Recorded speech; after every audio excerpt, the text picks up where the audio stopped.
may want to ask sir, which will come forward in the Q&A round, will have to be given in the chat box itself.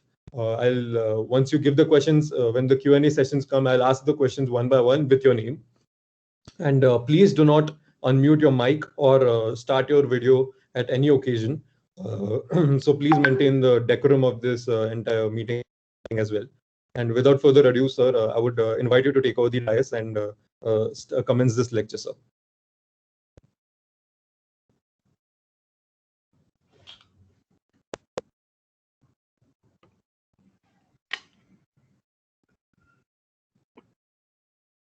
Sir?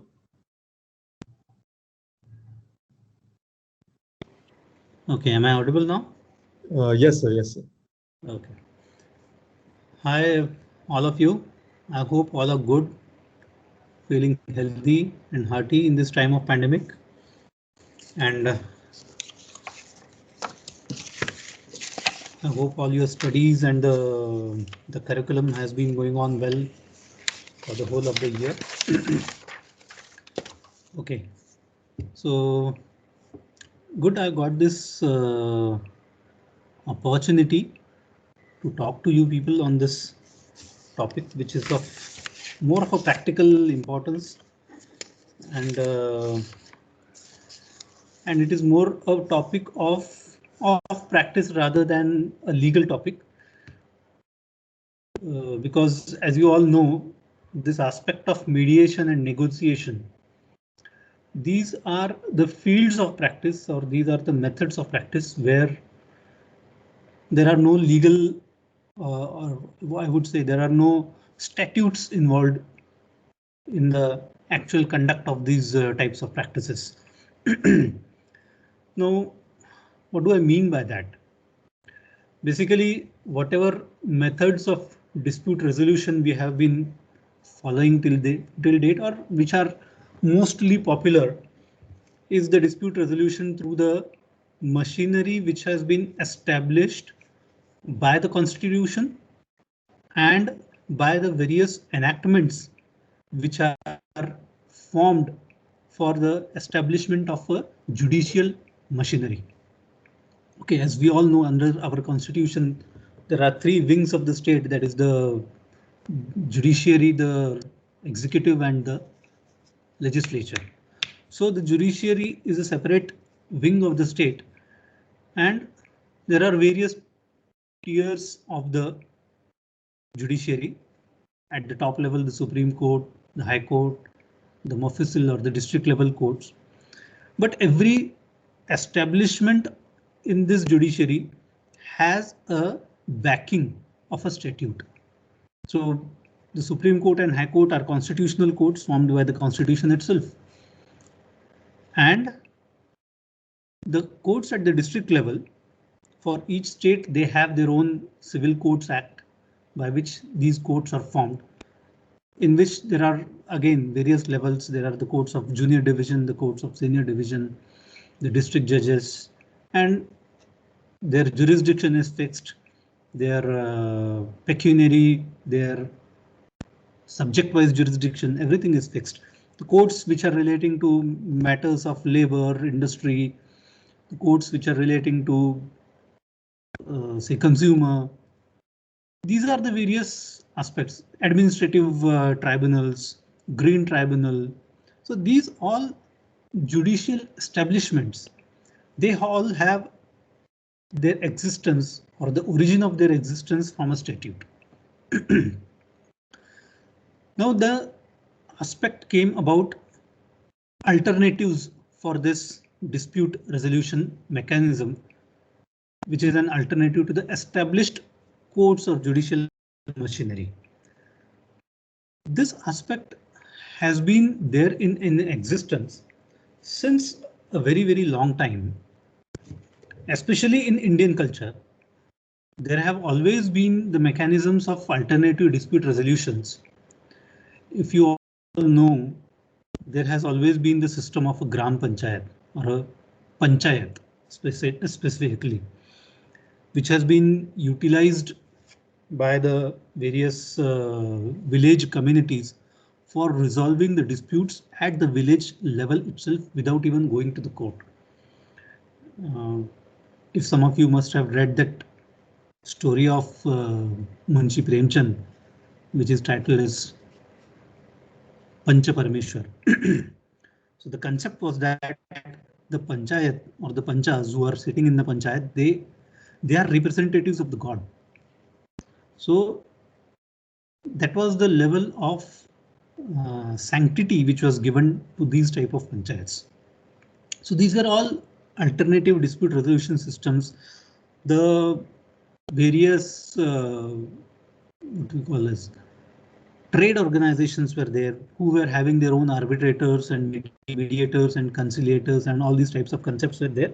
Although the terminology which may be used for such people may be different.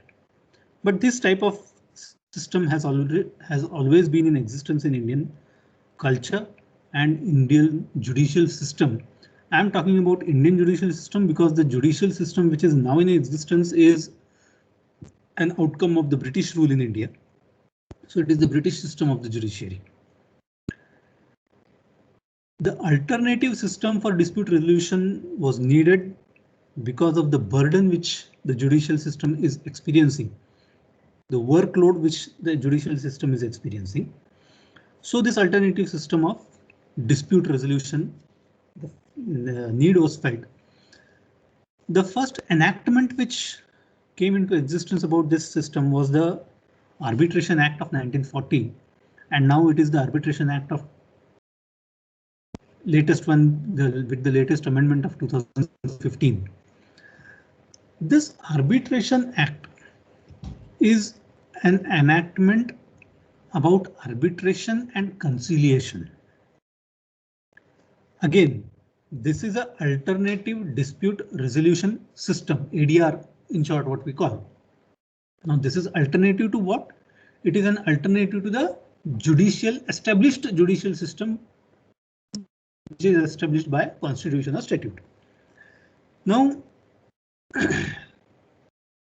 the important aspect of differentiation between arbitration conciliation and mediation negotiation as an alternative dispute resolution system is the aspect of adjudication.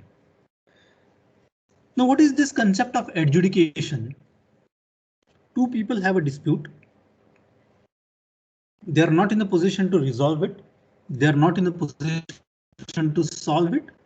So they take help or they make the reference to a third person that, okay, this is our dispute. You decide this dispute on the basis of whatever the laws, the procedure and all these things. So this is what is called as an adjudication of a dispute. So in arbitration, rather in judiciary, what is done? A dispute is decided after going through a trial, correct? So there is a procedure which is laid down for conducting a suit, for conducting a trial. And after that trial is completed, based on the legal provisions and based on the procedural aspects, the judge comes to a conclusion about the various issues which are involved in that particular dispute, and the judge gives a judgment. Okay, so it is a decision. One party and second party fighting between each other, and a third person taking a decision about, in short, who is right and who is wrong. So this is what is called as adjudication of a dispute. Regular dispute resolution system under the judiciary does the task of adjudication of the dispute. The alternative dispute resolution system of arbitration or conciliation is also doing the task of adjudication of a dispute. So try to understand this aspect. A judicial system and an arbitral tribunal. What is the difference between them? The difference between them is regarding the appointment of the person who is going to adjudicate the dispute. In judiciary, the fighting parties don't have that option of deciding who should adjudicate their dispute. The judge is appointed as per the provisions of the law. But in arbitration, it is always the choice of the parties to decide who should adjudicate their dispute. And if they don't reach a conclusion, then the matter is referred to the court under section 11 for appointment of the arbitrator. So what is the common factor between the regular dispute adjudication system, dispute resolution system, and the alternative one, first option, arbitration? That we have understood. But the important thing is that in arbitration also the case has to be conducted. The parties have to lead their evidence, give their pleadings, and the arbitrator has to decide upon the dispute involved. So there is an adjudication of the dispute. In conciliation also, there is to some extent an adjudication of the dispute by the conciliator. He takes a call on the likelihood of success of the case, and then he suggests, and then he tells the parties that this is the position. I don't feel that this is going to succeed, and that is not going to succeed. So out of 10 claims, he says that okay, 5 claims I feel that they seem to be proper, other 5 I don't seem that they are proper. So you better reach to an agreement that this should be the position. So this is the slight difference between arbitration and conciliation. But what we are going to deal today is mediation and negotiation. So these areas of mediation and negotiation differ from the aspect of arbitration, conciliation, and the regular judicial system in the manner that mediation and negotiation does not involve adjudicating the dispute. So there is no conclusion about who is wrong and who is right, who is successful and who is unsuccessful. So there is no final decision. There is no finality to this aspect of the dispute. Okay, so this is the main thing as regards mediation and negotiation is concerned. In arbitration and in regular judicial system, there is a third person involved, but their role is different. They adjudicate. In mediation also there is a third person involved, but here his role is different. Here his role is to mediate what? To mediate the between the parties so that they reach a agreement in respect of their dispute. Okay, so and second aspect is negotiation. So negotiation is what? Negotiation is having a talk. So I don't think there will be anybody in this class who has never negotiated about anything, right? We negotiate. Yes, what is that?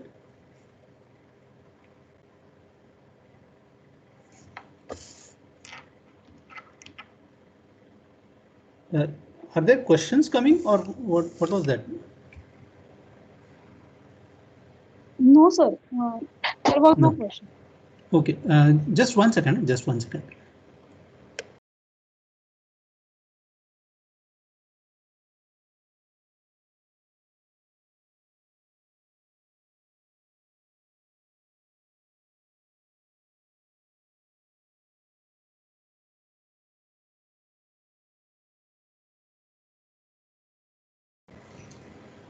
Hello.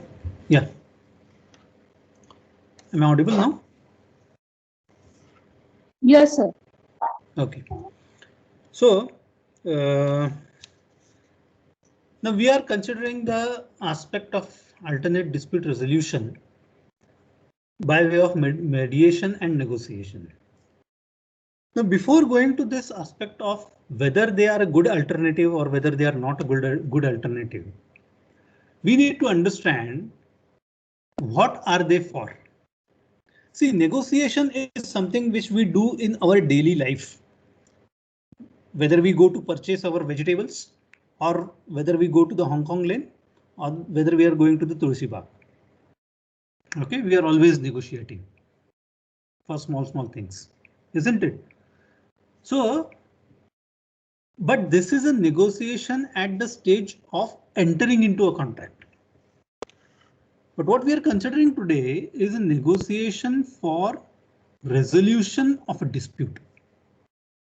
So before going into or understanding what it actually means and how it is useful and effective and what things are involved in it, we'll first try to understand what exactly a dispute means, or when does a dispute arises. Okay. See, there are always differences. I am talking about disputes in general. I'm not talking about the legal concept of dispute. We'll go to it just 2 minutes after understanding this. See, there are always differences in persons. There are differences from person to person. There are differences in culture. There are differences in personality. There are differences in opinion.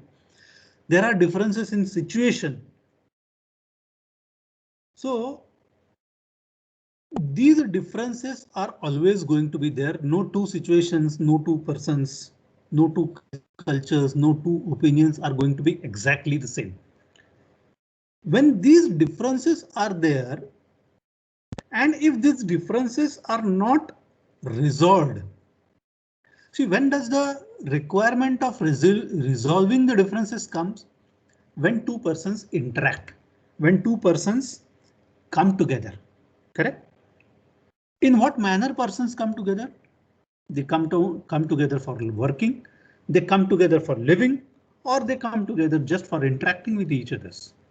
So when these two people, any two persons, now when I say two persons, it can be two or more, they come together, there are bound to be differences. If these differences are not resolved, then it leads to a disagreement. So the second step is what? Disagreement. Now these disagreement create various problems of working together, okay, various problems of living together. Now why this disagreement happens? For the simple reason that there is a non-acceptance. Non-acceptance of what? Non-acceptance of another type of culture, non-acceptance of another type of personality, non-acceptance of another opinion or situation. So when this non-acceptance is there, and when there is a non-adjustment to the differences, then it leads to a disagreement. Now this disagreement, if it is not resolved, then it leads to disputes. Okay, so disputes means what? The people actually are in a position when they are not ready to accept, and not only restricted to the level of non-acceptance, but to the level of counteracting, to the level of imposing, to the level of enforcing their opinion, culture, or situation or personality upon the others. So this is the position when the dispute arises. Now this dispute, if it is not treated at the right time, in the right manner, it can lead to conflict, and a conflict, when it escalates, it can lead to violence. So this is the nature of, or this is what we can say is a analysis of how disputes and conflicts come into existence. Now I think this aspect is more of an aspect of sociology or psychology, which I think most of you might have learned or studied in your early days of the curriculum. So before going to the aspect of the dispute resolution mechanism, we have to first understand the reasons for creation of the dispute, reasons for the dispute coming into existence. Now when this is the basic aspect of any dispute. But now we have to consider disputes in legal perspective. Okay, because we had to, as lawyers now and in future, we have to deal with disputes which are legal in nature. Okay, so what is a legal dispute? When does it arise? For that, we have to first understand the two basic jurisprudential concepts, that is of rights and liabilities. Okay, so what is a right? A right is something which is either created or which is something which is because of the very existence of a social organization or a state.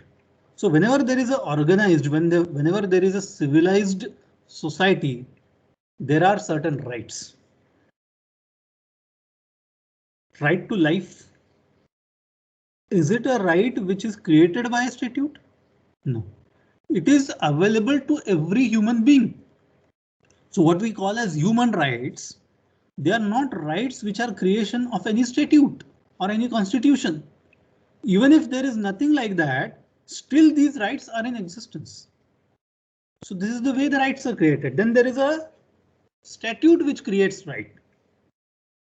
Correct? There are various statutes which give some rights to different types of persons for different types of reasons. And the third type is a contractual rights. Whenever people enter into contract, some rights are created in favor of that particular person. And whenever there is a right, there is always a corresponding liability. If I have right to protect my property, there is a corresponding liability upon you not to enter my property. So that is what is the concept of right and liability. Now, whenever there is a breach of a right, now this breach can be or a violation of a right, there is a situation of dispute. So this breach can be actual breach or actual violation, or there can be an apprehension of a breach or actual apprehension of a violation. So a legal dispute has always to be understood on the basis of the existence and non-existence of rights and liabilities and the actual or apprehended violation or breach of these rights and liabilities. So as a legal person, whenever an issue comes before you, what is the first thing which we have to do is to analyze the situation and come down to the shortlist the rights and liabilities which are existence between the parties, and then comes the aspect of dispute. So when the dispute is arising, we have to go for the resolution of the dispute. So as we have seen, one method is to go by adjudication, and then the other option is to decide it amongst themselves, to resolve it amongst themselves between the parties only. So that is the method of negotiation and mediation.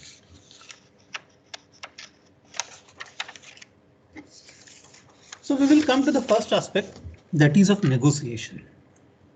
So what is a negotiation?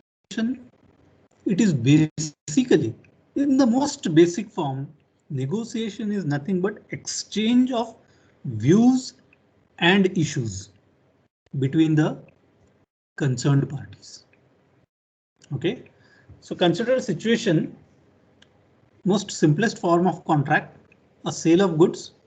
So I order for some goods on Amazon, and I order for some glass utensils, and instead of the glass utensils, I get something, few steel utensils and some broken items in that.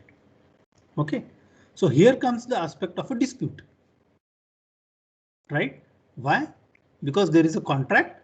Contract says that I have paid certain amount to the company for delivery of certain goods. So this is a sale of good contract.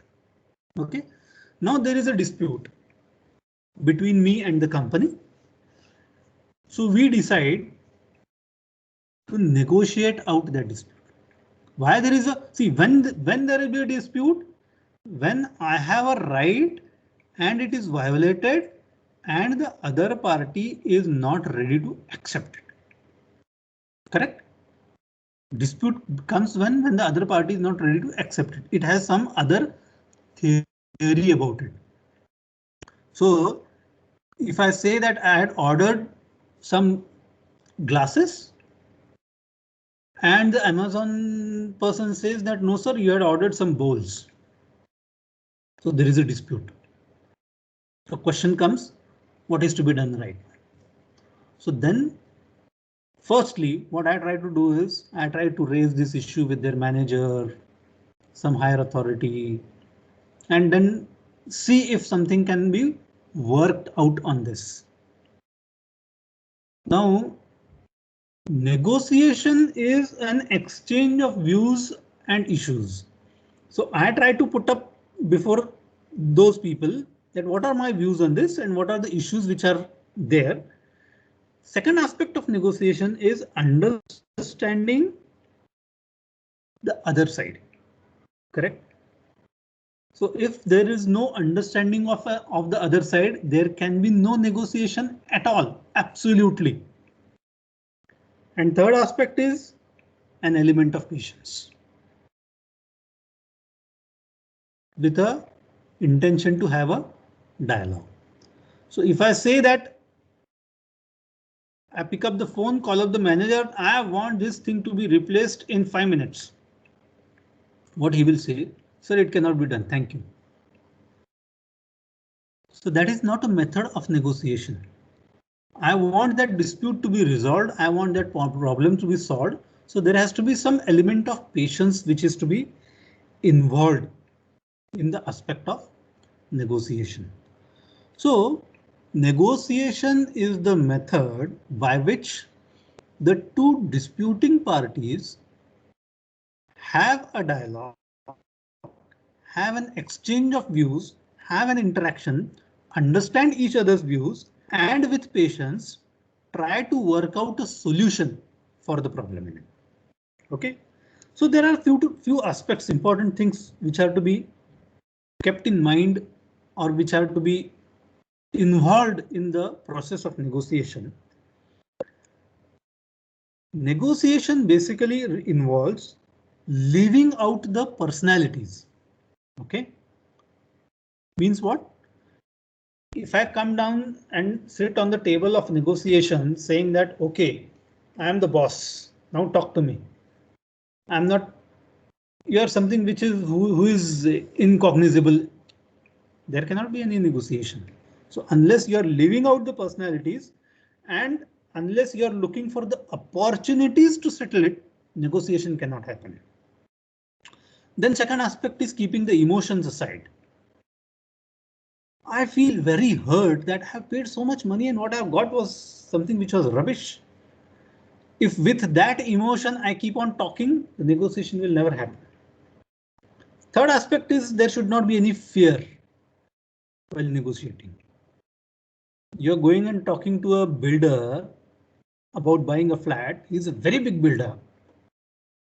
All nationals and multinational projects he's having, and then you want to negotiate with him as an ordinary person. If you're afraid of it, no.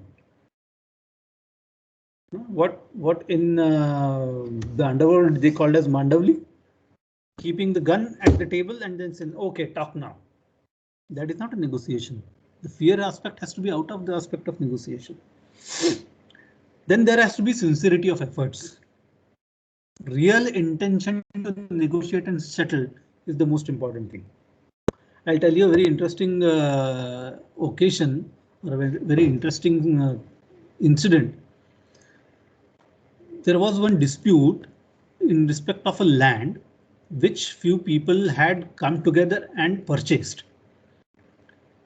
The people who had come together and purchased the land, they were all highly educated people. Most of them were either CEOs and CFOs of big companies like Tata's and Tata Group and various big companies. So these people had jointly purchased a land near Pune, and one of them had started some dispute because He felt that his ego was hurt. He was not taken into confidence. And he filed a case in the court. See, we wanted to settle it out because they were all friends. They're all passing out from the same college and now placed at very high positions in different companies. We had arranged a meeting in a senior advocate's office. I mean, the advocate who was representing that person, at his office only the meeting was arranged. And we went down to his office. He was a very senior advocate, very respectable person. So we sat down, and when his advocate started the conversation saying that, okay, we have come today for finding a way out, his client, who was a very intelligent and high posted gentleman, he started, why? What is the need for talking? There's nothing to be talked about. So the meeting ended in less than 2 minutes simply because of the attitude of that person. So the negotiation can happen only when there is a sincerity of efforts. OK, and this sincerity should not only be there in your mind, it should also show in your attitude and approach. So these are the certain aspects of negotiation, certain basics of negotiation which have to be there. Now, why do we negotiate? Why does a person negotiate and resolve a dispute? Is something which we usually call, in our practice, we call it as a business call. Whether to keep fighting for 10 years, say I have a claim of 10 lakhs against you and I have filed a case which is ultimately going to take more than 10 years for me to actually recover that amount from you. And as of now, you are ready to pay me, say, about 8 lakh rupees. So what I do, we negotiate and I take a call. OK, as of now, if I'm getting my 8 lakh rupees, I will be in a position to invest it somewhere and convert it into 80 in the coming 10 years. Isn't it? So what I am looking at is the opportunity, right? And not what I am going to lose that rupees 2 lakhs. So getting the amount now and earning it from it, this is what we call as a business call. So these aspects are very important of aspects of negotiation, or these are the practical aspects of negotiation whenever you are sitting down to negotiate a case and to settle the case by way of negotiation. Then comes the second aspect of the topic for today, that is mediation. Now, what is the distinguishing factor between mediation and negotiation? One single, negotiation is between the parties directly, face to face, when they are in terms of talking to each other, or what we call as talking terms. They sit down, discuss. If it happens, well and good. But if there might be situations when this may not be possible. So in these situations, a third person comes into picture who facilitates the discussion between the parties. And such person is what in common parlance we call as the mediator. So he is an impartial third party to support and to help those people who are involved in a conflict to find a resolution of their particular conflict. So this is the very basic meaning of the concept of the term mediation. Now, as I told you, in negotiation, the parties work out the solution themselves. In mediation, they are not in a position to work out, so they approach some third person. OK, you just get involved. Either they approach it, or there can be a situation when they have already gone to the court and the court refers them that, OK, instead of spending more time in the court proceedings, you can go and sit with this person who can help you out to find a solution. So what does a mediator do? So what is the characteristics of the process of mediation? So he does not sort the things out. In the sense, say suppose the example which we took, that I have to, I'm making a claim of 10 lakh rupees from you, and you are disputing the claim on some grounds. So he is not the one who is going to sort out, okay, show me your account, this much is the account, this calculation comes to this, and then what he does, he is helping the parties to work together and to develop their own agreement. He is not the one who is chalking out the agreement.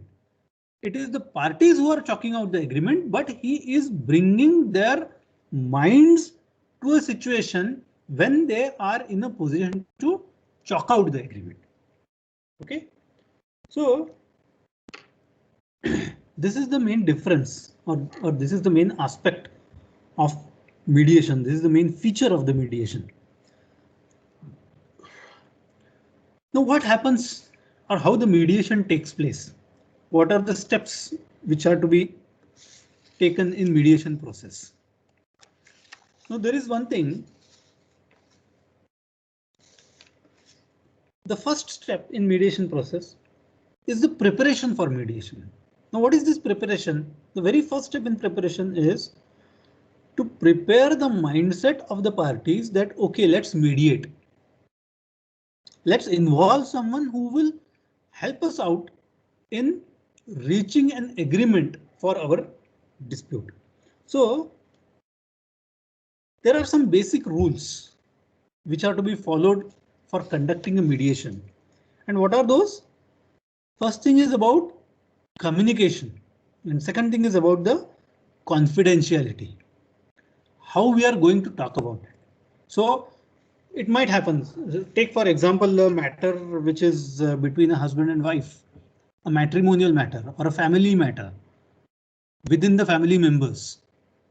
So when that is the situation, usually the egos are very high. So people, when they start talking, they start fighting. So there are no exchange of ideas, there are no exchange of opinions, there are direct abuses. So in this situation, the mediator first plays the role of creating an environment where he brings the parties to a situation that, okay, now we have to talk peacefully, and whatever we are going to talk here is not supposed to be talked outside with anyone else. So this is the method of communication and the confidentiality. Okay, so this is the first role the mediator has to play. Now, who can be the mediator? What are the characteristics which are required for a mediator? The very first thing is that he should be an impartial person. If the mediator is having already biased against someone, he cannot be a mediator. Then his attitude or his approach should be to help the parties in reaching the solution, and also by the same time they protect the parties from each other's. Okay, how this happens? Suppose, for example, I don't know if anyone of you has attended matters in family court. There are the counselors which are appointed in family courts before the matter actually lands up before the judge. So what they do, they talk to the person one by one. They have a dialogue with each person, the husband, the wife, and they actually tell them, or they first try to bring their mindset to a situation when they actually are ready to talk about the problem. Otherwise, what happens? If the marriage has come to a situation when they are breaking up, and if both of them are talking, what happens is that they are just fighting. So bringing them to a situation of having a dialogue is the first aspect. Okay. Now, second step in mediation process is understanding the conflict. Now, how does the mediator understands the conflict? The first characteristic which a mediator needs is a listening skill. So unless and until the mediator is having good listening abilities, if he's understanding the problem of each person, what exactly he wants to say, he will not be in a position to mediate. And then he has to tell them and he has to give a clarity to them that what exactly can be achieved by going through this mediation process. So he interacts with the people. He interacts with the conflicting parties, either one by one or jointly, whatever might be the situation. So he interacts for the purpose of what? He does not interact for the purpose of adjudicating. See, whenever you are leading an evidence before a judge, the judge is listening to the evidence or he is receiving the evidence with the intention of deciding the correctness of your case. But a mediator is not playing that role. He has to listen the case or he has to listen to the story of each party with the purpose of understanding the real nature of the problem. So what we in medical term call as the diagnosis of the problem. So he is diagnosing exactly where is the problem lying. Okay, and then once he is summarized the main points of conflict, where exact the dispute is. Okay, so as we gave an example of a sale of goods transaction, I had ordered for something. I ordered for some spare parts of a machinery, and when the spare parts reached me, there were some defects in the spare parts. Okay, now when that is the point in dispute, my case is that I had given the order for such and such specification. The other side case is that there were some defect in the specification itself, and I have done as per my specifications. So this point of dispute, he has to understand where exactly the problem lies. Okay, say the length of that particular product, suppose it has to be 5 mm and it is say less by 0.005 mm or more by 0.005 mm. Now here the dispute lies that the length is differing. Then how to resolve it, in what manner it can be resolved? I say that I am not going to pay because the product is not as per my standard. You say that it is there, this much clearance was permissible in the contract itself. There is a dispute. Now in this situation, the mediator will try to find out, okay, he will ask me whether really that problem is so severe that the product is unusable by you. I will say maybe it can be so. I'm not tried it. So he'll say, okay, go and try to fit it at the place where it is supposed to be fitted. If it does not fit, we'll try to find out a solution. I say that, okay, it does not fit. He says, okay, if we do it this way, that if you send back the products, he reduces that length by that particular thing and makes it as per the standard. Are you ready to take it? Now this is a solution which the mediator has tried to reach us to, isn't it? So what the mediator is doing, mediator is trying to bring my mind to a position where we can find a solution. Okay, now to reaching a solution or to finding some solutions, he has to first understand the points of dispute. And besides finding the points of dispute, he has to find the points of agreement also. Suppose, for example, the same example. He will ask me, okay, this length is the only issue. I say yes. Whether the pricing is any issue, I say no. He asked the other price, whether pricing is any issue. You had agreed to make the product for 10 rupees and he is ready to pay the 10 rupees. So you agree upon the price, there is no dispute on the price. We both say no, there is no dispute on the price. Now then comes the next step. Once the points of agreement, the points of dispute are sorted out, then he tries to find out what are the options for agreement? Now this is a problem. What can be the solution to this problem? So creating various options for entering into an agreement is what the next role which the mediator has to find out. Correct? Now again, pausing for a moment and just deviating from here. As I said, the sincerity of the efforts and the readiness of the parties to negotiate or to mediate is important. Similar is the situation as regards the mediator. If the mediator is not putting in sincere efforts, the mediation can never succeed. I'll give you an example from my own experience. There was a case which was filed by a person against his own mother in respect of the properties of the father, of late father. Now, when the matter landed up in the court, the son had filed a case against the mother. The matter landed up in the court and court felt that, okay, this is a dispute between mother and son. So they suggested, why don't you go and go before a mediator and try to find a solution? I, as an advocate for the mother, I said, well and good, I'm ready for it. We were referred to a mediator who happened to be one of the sitting judges only. And when the matter was taken up before him for mediation, we told him that this such and such as matter is there before you for mediation. He was so reluctant in mediating that he said, okay, what is the matter between mother and son? How you sit and discuss that? I said, what is the point in having you as a mediator then? Okay, that I couldn't say to him since he was sitting at the dais. But the mediation failed. It failed the very moment he told it that way.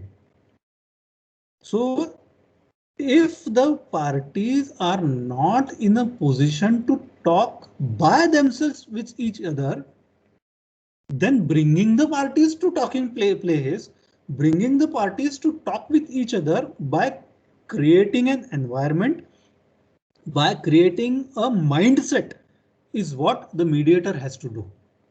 And if he is not in a position to do that, he is an utter failure. So what I'm trying to tell you that mediation, as we talked initially, this is not a procedure of law. This is not a legal procedure.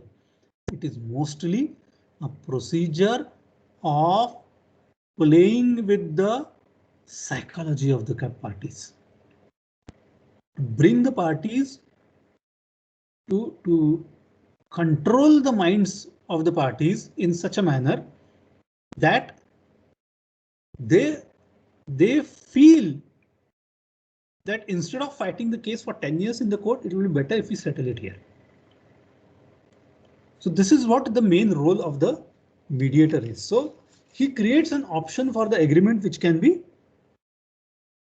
entered into between the parties. So for that he has some starting points for and he identifies the simple areas. He identifies those aspects on which the agreement can be reached. Like I said, dispute is what about the length. OK, now we can adjust that length. Simple filing can change the length, reduce the length, fit in. Very well. So they find a solution. Now why we filed a case for the first instance? That is something totally different. Many a times the aspects are different. The reasons for people actually landing up in the court are different. There was one case of mine when a manufacturer was claiming certain amount from the dealer for some goods and spare parts which he had supplied to the dealer. And he was claiming some 17 lakh rupees as the total claim. We had a negotiating meeting wherein my client had shown a readiness to pay 8 lakh rupees. That according to him, this is the amount which is payable, and then we were ready to pay it. But the negotiation could not succeed for the simple reason that the person who was sitting for negotiation, he was saying that if I negotiate and settle this matter for 8 lakh rupees, I will be answerable. The higher management is going to ask me why you have settled it for this much when your claim was this much. So these are some practical problems due to which the matters actually land up in the court. To find out these problems is one of the aspect of, or one of the role of a mediator in conducting the mediation. Okay. So it is already 1 hour past, I suppose. There are so many aspects which are involved in the process of mediation. There are certain characteristics or certain skills which a mediator would always be requiring, and certain rules which he needs to follow while talking to the people. The very first characteristic, as I told you, is good listening skills. Second thing is the ability to develop the confidence between the parties that, okay, this person is going to help us out. Because unless that confidence is developed, the parties will not disclose their information with the mediator, right? Third thing is the problem solving ability. Okay. Fourth thing is the ability to convince the parties that negotiation and settlement at the table is the best possible way.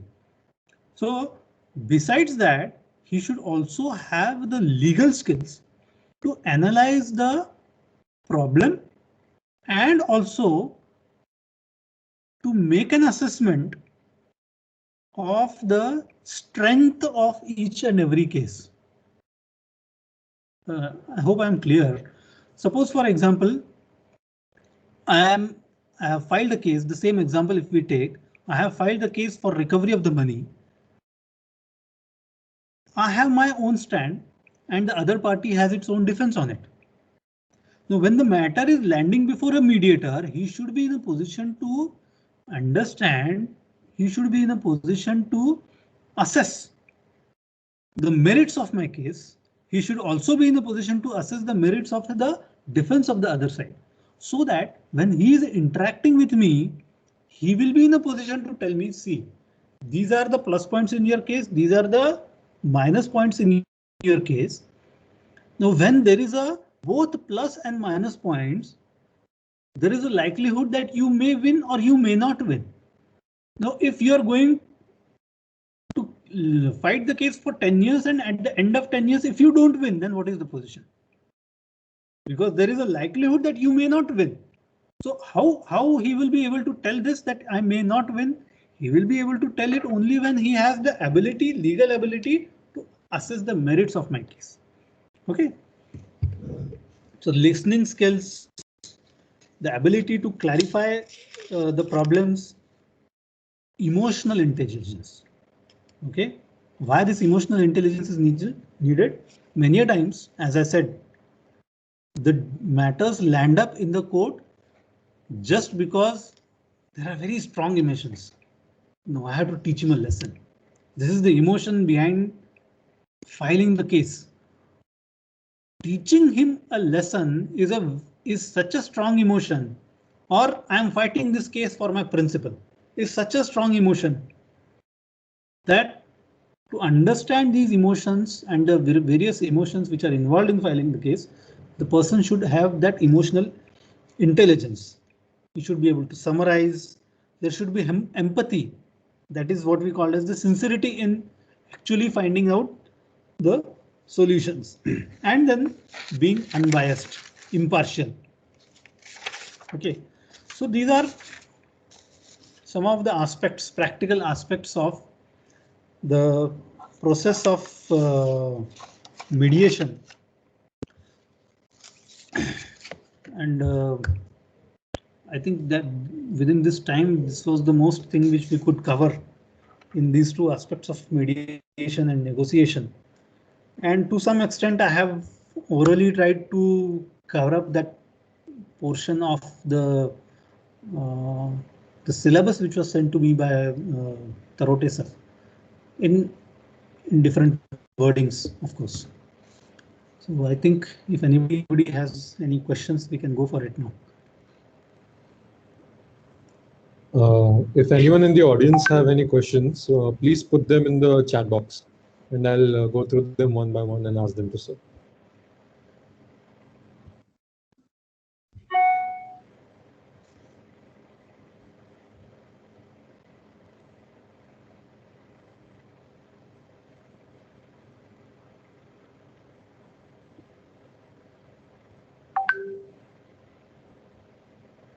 Sir, while other students ask questions, is it okay if I ask a few questions to you? Yeah, very well. So, for conciliation and mediation, what are certain fields of law where these practices could come up more than arbitration or more than going to the regular courts? Like, what are the various fields of law where these specific practices can help the client as well as the lawyer more? As I told you, see, there are fields of practices when you're saying, so you practice at various levels of judiciary, okay? Then you practice in arbitration side, you practice at various tribunals, you have conveyancing practice. So these are the various fields of practices which are in general known. Now, as far as mediation and negotiation is concerned, as of now, I have not seen. Just 1 second. I'm just running low on battery. Okay, yeah. So I have not seen any particular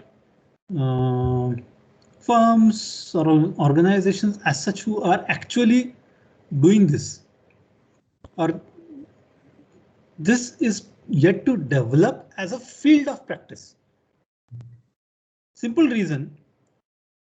Negotiation is something which happens at the level of the client itself, and mediation is something which usually happens. There are mainly two types of mediations which are happening. One is court referred mediation and a mediation which is mostly incorporated in the agreement itself. See, there are many contracts if you happen to see them, especially the building contracts. And if you go through those drafts of international building contracts, they have clauses in them that if there is any dispute, then it should be referred to a dispute resolution committee to be formed out of one person from this side, one person from that side. So this is usually the contractual mediation which we can call. Like contractual arbitration, there is a contractual mediation. Now again, this happens at the level of the client only. So mostly advocates' participation in the mediation comes when the mediation is a court referred mediation. In that, yes, advocates do participate. But again, for a court to refer a matter to mediation, the parties have to give consent. So if I am as an appearing advocate or representing advocate, if I say, oh, I am ready for mediation, and I turn back to my client and says, okay, what about you? He says, no, I don't want to do it. Right. Yeah. So it is. So when the matters or the disputes are at the level of the client and they are negotiating on it, unless the person is an in-house advocate for that particular client, usually the role of advocate don't come up much. Okay, sir. Thank you, sir. Yeah. So if you are a in-house advocate with some company and maybe some institution or organization, maybe you might be getting these opportunities of negotiation. Mediation, yes. Even if you are practicing at court, and there are quite a few matters which go for mediation. Yes. Okay, sir. Thank you, sir. Sir, Atharva Golwalkar has a question. Are there any specific qualifications that a court-appointed mediator is required to possess? Yeah. See, in India, this mediation machinery has been established by multiple efforts which have started from the Supreme Court level and right up to district court level. So this mediation machinery is established by way of a cell in every court. So every court has a mediation cell. So it's a permanent mediation cell also. And now the situation is that even the sitting judges who is not in hold of that particular matter, they are appointed as mediators. Okay. So for this purpose, there is one mediation training manual of India. Okay. So you all people note down this, mediation training manual of India. You can find this online. It's a big 83 pages manual. In that manual, they have given, it's a very, very nice book. It's a very nice book. If you want to read some material on mediation, it's one of the very good books. And since it is a publication by our own Supreme Court, it's a very well chalked out and well arranged book in which you find all the process. You find the qualifications for appointment of a mediator and who should be appointed, the guidelines for appointment of mediator.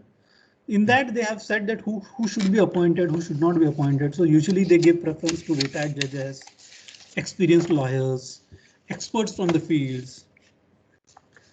But besides these qualifications, there is also one thing that there has to be a training for the mediators. They also have to undergo training of, say, it's a 40-hour training program for the mediators, and at least 10 cases they should have handled while assisting someone as a mediator, and then they can actually go and for becoming a full-time mediator. Okay, sir. Thank you. So the next question is by Harbinder Bindra. Would any aspects change in case of international negotiations? What aspects he is expecting? I mean, I didn't get the question. Harbinder, if you could specify what aspects you're mentioning, I will take your question up again. But till the meanwhile, do you want me? Yeah, do you want me to kind of clarify on the question? Sure. Yeah. What exactly you mean to say? Any aspects change? What aspects?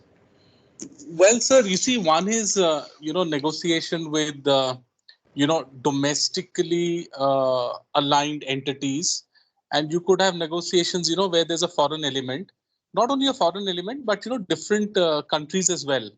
So would a negotiation be different, let's say, in the Middle East? Would it be different, in Japan? Would it be different, let's say, if the other party was US based or European and stuff? See, as we had discussed initially about the aspect of differences. Yeah, there are differences in personalities, there are differences in culture, there are differences in situation, right? Now, whenever a person is sitting down for negotiation, understanding of these differences is very, very, very important. If you don't know the work culture of Germany, if you don't know the work culture of a Middle East country, if you don't know the work culture of a Chinese company, if you don't know the work culture of a Japanese company, and you are directly going and sitting for a negotiation, definitely you are at a disadvantageous position. So the manner in which you negotiate with an Indian company and the manner in which you negotiate with a US company, obviously there is going to be a difference. So one basic thing, negotiation is a matter of skill. ऐसा है कि you have brothers and sisters? Yeah. So जब आप छोटे थे तो आप खिलौने के लिए भी झगड़ते थे, तो उसमें भी आप नेगोशिएशन करते थे. Yeah, you go to a market, a flea market, you negotiate there, right? But when you go to a mall, you don't negotiate, isn't it? Why? Because you are in a different culture, you understand the culture of that situation. Okay. So Delhi में अगर आप पालिका बाजार में जाके खरीदी करेंगे तो आप नेगोशिएशन बहुत ज्यादा करेंगे, लेकिन मॉल में जाके करेंगे तो एक बार भी नहीं करेंगे.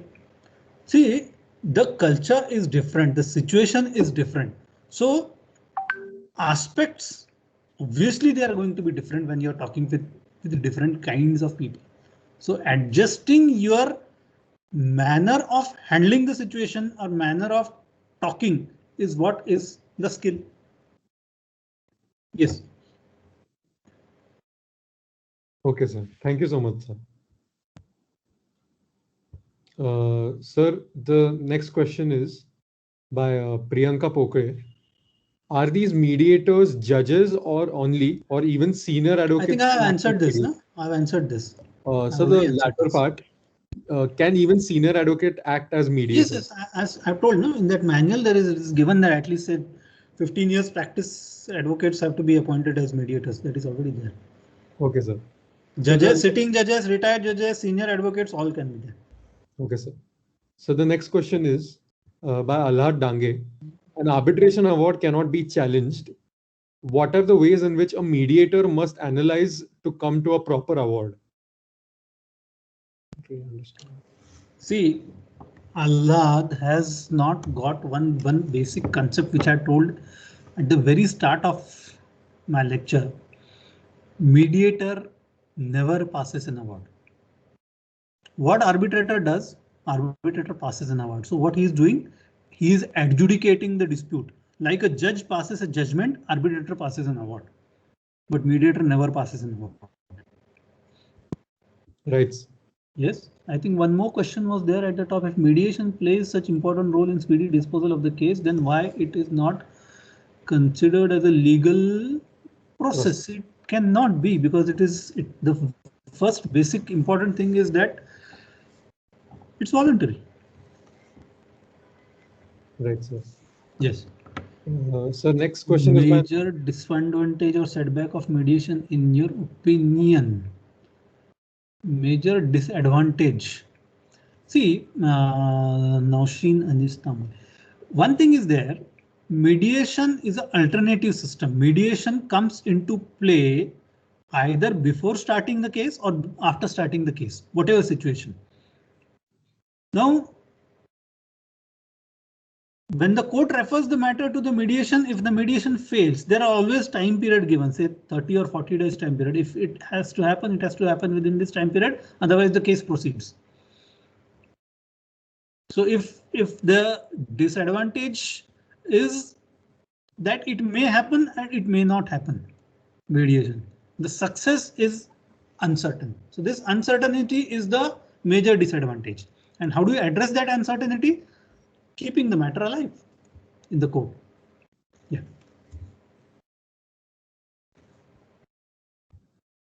So the next question is by Kabir Desai. Confidentiality. Yes, of course. That is one of the basic requirement of mediation. If there is no confidentiality, if two aspects, confidence and confidentiality. If the party does not have the confidence on the mediator that he will keep your matter confidential, keep your information confidential, then he will not talk to you. So this is one of the basic requirements. Confidentiality is one of the basic requirement, and legal binding, of course, yes, there is a legal binding. Secondly, whatever you are stating before the mediator, whatever you are talking before the mediator, cannot be used against you in the case. So it is a privileged communication. Even if suppose before the mediator you say, no sir, I am wrong, मैंने तो ये case बस इसको तंग करने के लिए डाला है. Even if you say that before the mediator, and this confidential information the mediator shares with the other side, that other side cannot cross-examine you in the court saying that this was what you had stated before the mediator. As I can say, I never stated this. It's a privileged communication. Yes. Right, sir. Sir, if I may, I'll ask one more question to you. Yes, yes. So, sir, I have a slight practical question. Yes. Sir, I remember reading a note in HMC Roy's book that if government officials were more willing to involve in a dialogue with whatever disputes they have, perhaps the court cases in India would be a lot lesser. So is Yeah. it a possibility that we can, in the coming years, introduce a permanent sort of mechanism in department ministries itself, in the department itself, that if any dispute comes up, it would be directly referred to mediation, and only then can be moved into court of law. So do you think that is a possibility, or how would that work out? See, there are many such institutions. Say for banks, RBI, the electricity boards, where this concept of ombudsman has come up. Right, sir. Right? Now, these people are more sort of mediators than actual adjudicators. Okay. So what these people usually do is they take up your complaint and they try to understand your problem, and then they try to find a solution to it. If suppose I have a case, I have a complaint against the electricity board that I have been overbilled. Now, many a times it happens that I don't understand the manner of calculation of their amounts, and then I file a complaint, and then the ombudsman will first try to say, see, this is the way it is calculated and this is good enough. Whatever you have got is a correct bill. So matter might get settled there. I withdraw my complaint. Or they will try to tell the person, the billing department, see, this is not the correct way you have billed. You please correct it.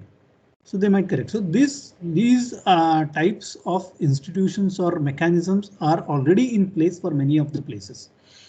Second thing is that many of the times, many of those departments where the matters escalate into a dispute, there are two things. One is, firstly, there are definitely the egos of the officers.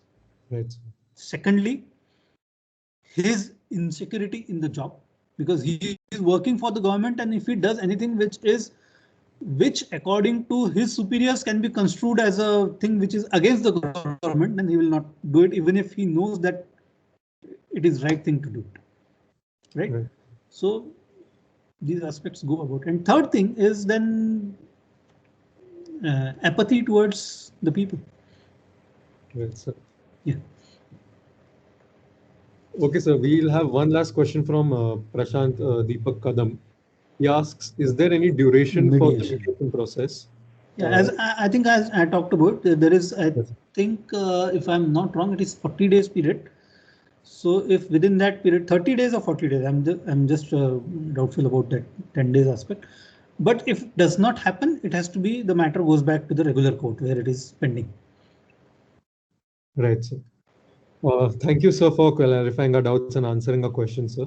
I'll invite Siddhi to give the vote of thanks and conclude today's session.